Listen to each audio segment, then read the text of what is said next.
আসসালামু আলাইকুম রহমতুল্লাহ। আমার হাতে যে ফোনটা দেখতেছেন এই ফোনটা স্যামসাং A03s।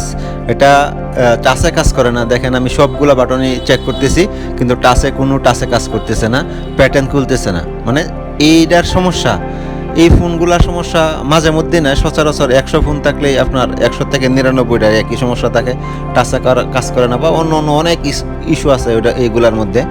এখন আমি যে ফোনের কাজ করতেছি এই ফোনের সমস্যা একটাই, টাচে কাজ করে না। আসলে আমি ফোনটা খুলবো বা আগে কোনো কাজ করা হয়েছে কিনা, বা এখন আমি যে কাজ করতেছি CPU/IC কাজ করলে কাজটা কমপ্লিট হবে কিনা, এটা সম্পূর্ণ ভিডিওটা দেখুন, তাহলে বুঝতে পারবেন যে আসলে কি CPU/IC থেকে কি এই সমস্যাগুলো আসে নাকি অন্য কোনো জায়গা থেকে এই সমস্যাগুলো আসে। কিন্তু আমার যতটুকু টার্গেট বা আমি এতদিন ধরে কাজ করতেছি, এতদিনের অভিজ্ঞতাতে বলতেছি, এই সমস্যাগুলো আসে শুধুমাত্র CPU/IC থেকে। ডিসপ্লেতে সমস্যা হয় না। বেশিরভাগ সমস্যা আমি পাইছি CPU/IC সমস্যা থাকে। যদি ডিসপ্লের মধ্যে সমস্যা থাকতো তাহলে ডিসপ্লেগুলা গুলা হয়ে যেত, বা অন্য অন্য আরও সমস্যা থাকতো, বা সাদা কালার হয়ে যেত, বা অন্য একটা গুলার মধ্যেও ব্ল্যাক হয়ে থাকা, বা আরও অনেক অনেক সমস্যা থাকে। এইগুলা সমস্যা টাচের ইস্যু যেটা আছে আর কি এটার মধ্যে, এটা শুধুমাত্র CPU/IC থেকে এই সমস্যাটা হয়।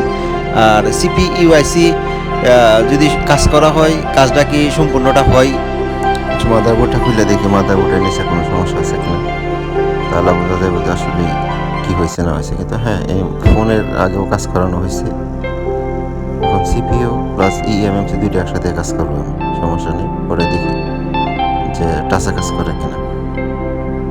এই CPU/IC গুলা এরকমই থাকে, কিন্তু ব্ল্যাক পেস্ট দেওয়া থাকে। এগুলো আবার আস্তে আস্তে সরাইতে হয়, যেহেতু আগে থেকেই কাজটা করানো হয়েছে। তার মানে আমার অনেকটা সময় বেঁচে গেছে এই জায়গার মধ্যে। এই আমি CPU/IC প্লাস eMMCটা তুলবো, তোলার পরে আর কি ক্লিয়ার করে আবার রিভলভ করবো। রিভলভ করার পরে আবার বসে সেট আপ দিয়ে দেখবো আর কি ঠিক আছে কিনা।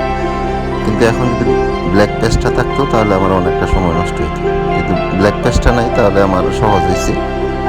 আমি সহজে কাজটা, মানে টাইম কম লাগতেছে আমার এনে। অনেকটা সময় যাওয়ার কথা ছিল, কিন্তু যেহেতু ব্ল্যাক পেস্টটা নাই তার মানে একটা সময়টা কম যাইতেছে। আচ্ছা, যাই হোক, দেখেন শেষ পর্যন্ত কাজটা কমপ্লিট হয় কিনা।